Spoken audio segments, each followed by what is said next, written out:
Assalamualaikum warahmatullahi wabarakatuh. Halo semuanya, kami dari kelompok 2 akan membahas mengenai cerpen atau cerita pendek. Saya Anissa Putri sebagai moderator, dan rekan-rekan saya akan menjelaskan bagian-bagian dari cerpen.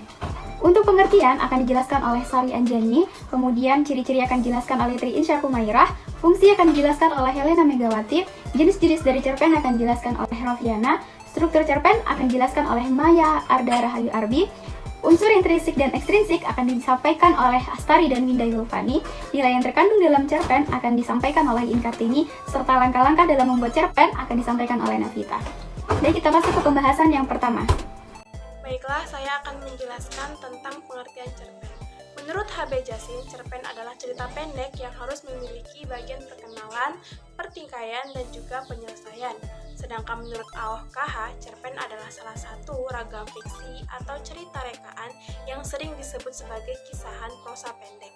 Cerpen atau cerita pendek merupakan suatu bentuk prosa naratif fiktif. Cerpen ini cenderung singkat, padat, dan juga langsung pada tujuannya.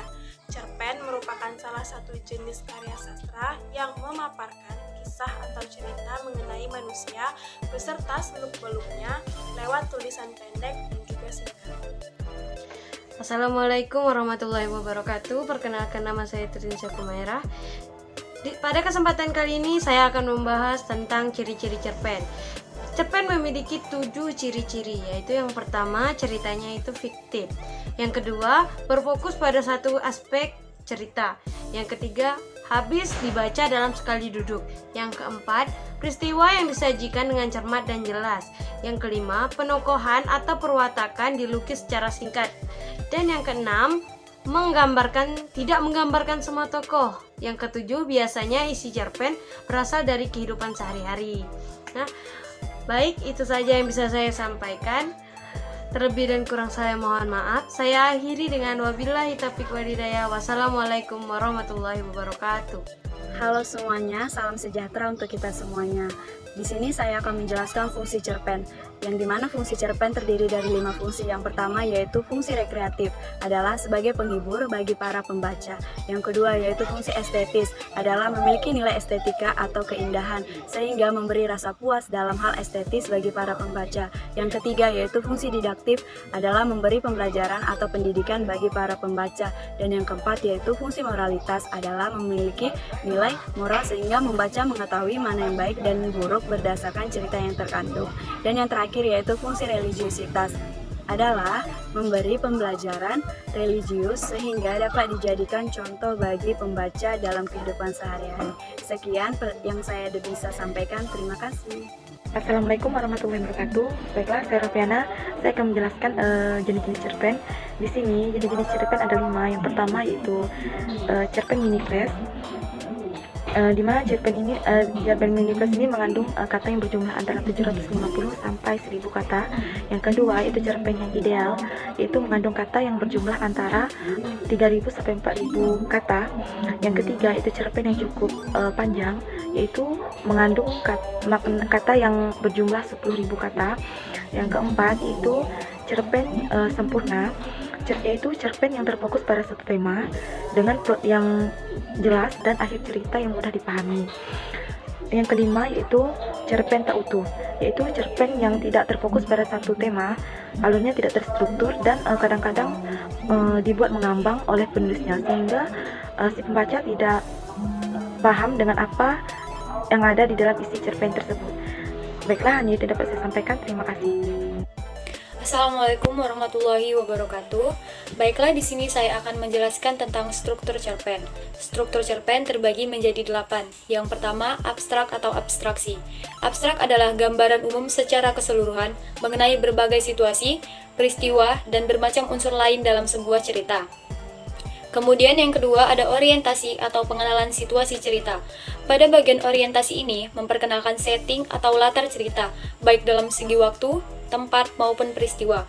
Orientasi juga dapat mulai memperkenalkan tokoh, menata berbagai adegan, dan menjelaskan hubungan antar tokoh. Yang ketiga ada komplikasi. Komplikasi merupakan bagian di mana berbagai konflik mulai muncul. Konflik dapat berupa masalah, pertentangan, atau kesukaran-kesukaran bagi tokoh utama mulai diperhatikan. Yang keempat, ada pencapaian konflik. Berbagai masalah, peristiwa menantang, pertentangan, atau kesukaran-kesukaran tokoh terus berkembang dan hampir mencapai puncaknya. Kemudian yang kelima adalah puncak konflik. Konflik sering disebut sebagai klimaks. Ini adalah bagian puncak dari konflik. Bagian ini juga akan menentukan berbagai perubahan nasib dari tokoh-tokohnya, terutama tokoh protagonis dan antagonis. Kemudian yang keenam ada evaluasi. Evaluasi adalah tahap ketika konflik bisa jadi diselesaikan atau justru benar-benar berhasil menghentikan keinginan atau tujuan dari si tokoh utama tersebut. Yang ketujuh ada resolusi. Resolusi ini berisi penjelasan maupun penilaian akhir cerita mengenai sikap atau berbagai nasib yang dialami oleh tokohnya setelah mengalami peristiwa pada puncak sebelumnya. Bagian ini adalah akhir dari konflik atau penyelesaian. Kemudian yang terakhir adalah koda. Koda adalah penutup atau akhir dari keseluruhan isi cerita. Koda dapat berisi kesimpulan dari keseluruhan cerita seperti interpretasi penulis mengenai kisah yang disampaikan. Baiklah, hanya sekian yang dapat saya sampaikan. Terima kasih. Assalamualaikum warahmatullahi wabarakatuh. Baiklah, di sini saya akan menjelaskan tentang unsur intrinsik cerpen.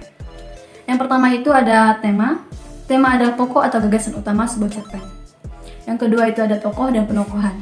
Dalam penokohan dituliskan tokoh dan watak dari tokoh. Tokoh merupakan pelaku dalam sebuah cerita. Tokoh terbagi atas tokoh utama dan tokoh tambahan. Tokoh utama ini merupakan tokoh yang melakukan interaksi secara langsung atau terlibat langsung dalam konflik. Sedangkan tokoh tambahan merupakan tokoh yang hanya diungkapkan dalam cerpen tanpa adanya interaksi yang dilakukan tokoh atau tokoh yang tidak terlibat dalam konflik. Penokohan. Penokohan merupakan watak atau karakter tokoh yang terdapat dalam sebuah cerita. Yang ketiga ada latar.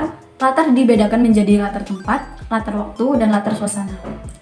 Latar tempat menjelaskan di mana kejadian atau peristiwa dalam cerpen itu terjadi. Latar waktu menjelaskan kapan kejadian atau peristiwa dalam cerpen terjadi. Latar suasana menjelaskan gambaran suasana dalam sebuah cerpen. Yang keempat itu ada alur atau plot. Alur atau plot adalah rangkaian kronologi peristiwa. Alur ini dibedakan menjadi alur maju, alur mundur, dan alur campuran. Yang pertama tadi alur maju. Alur maju ini adalah cerpen dengan peristiwa yang dimulai dari awal sampai akhir. Yang kedua tadi ada alur mundur. Alur mundur ini adalah cerpen dengan peristiwa yang dimulai dari akhir cerita ke awal cerita.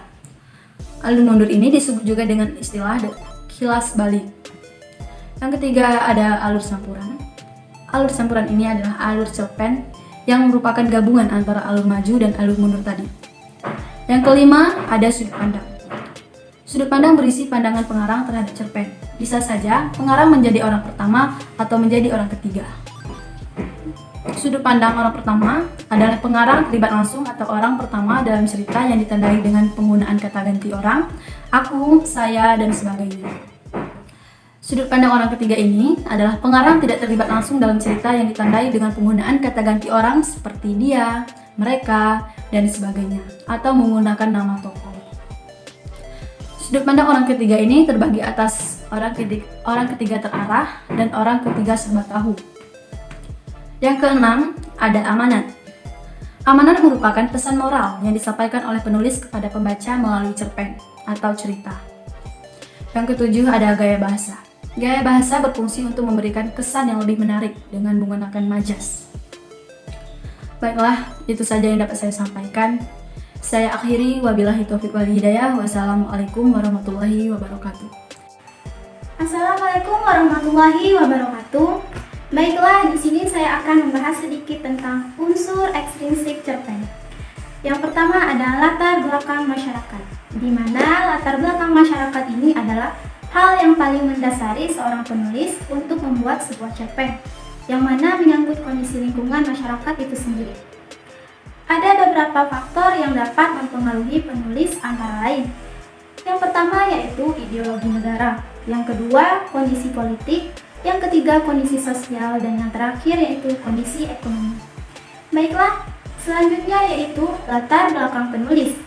Latar belakang penulis adalah faktor yang ada di dalam diri penulis, sehingga mendorong penulis untuk membuat sebuah cerpen. Di sini ada beberapa faktor latar belakang penulis antara lain yaitu yang pertama, riwayat hidup penulis, Yang kedua, kondisi psikologis, dan yang terakhir, aliran sastra penulis.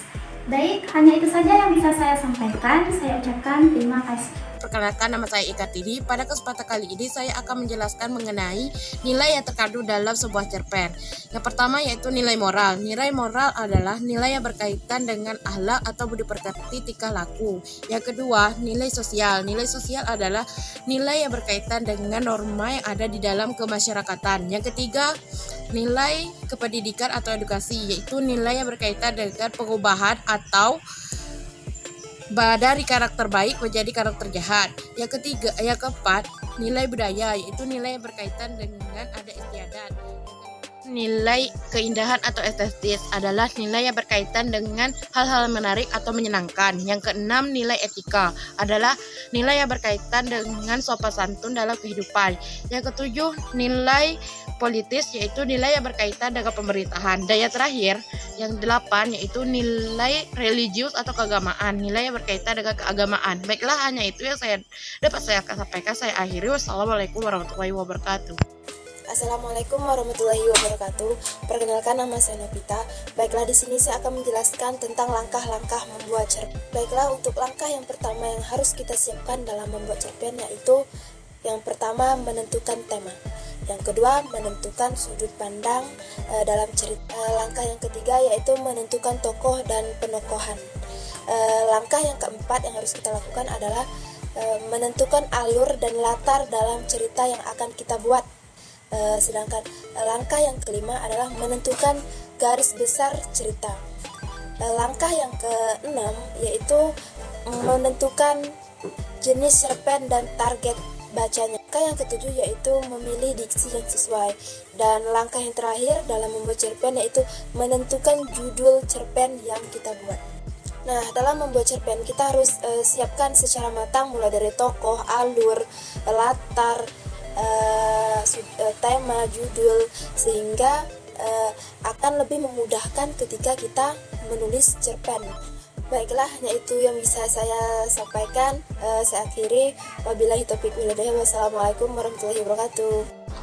Baiklah, untuk kesimpulannya, cerpen atau cerita pendek adalah sebuah bentuk prosa naratif fiktif atau sebuah karya sastra yang memaparkan tentang cerita manusia beserta selak-beluknya yang dituangkan secara singkat, jelas, dan padat.